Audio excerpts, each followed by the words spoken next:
খুব কাছের কেউ চলে যাচ্ছে, এই ব্যাপারটা যখন আমি বুঝতে পারি, তখন তাকে আরো শক্ত করে কিছুক্ষণ জড়িয়ে রাখার চেষ্টা করি।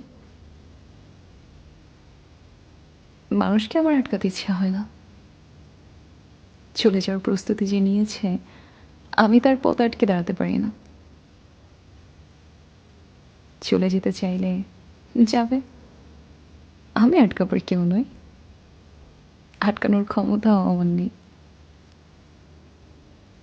আমি যতটুকু পারি তা হলো, যতক্ষণ সময় সে যাওয়ার প্রস্তুতি নিতে খরচ করছে, সেইটুকু সময় তাকে খুব যত্ন করে আগলে রাখতে। যতক্ষণ তাকে দেখা যাচ্ছে, ততক্ষণ পর্যন্ত তার দিকে মনোযোগ দিয়ে তাকিয়ে থাকতে থাকতে তার চলে যাওয়ার দৃশ্য দেখতে পারি। পথ হয়ে পথিকের প্রতি প্রেম হওয়া অন্যায় নয়, তবে প্রতীককে আটকে রাখার চেষ্টা করাটা অপরাধ।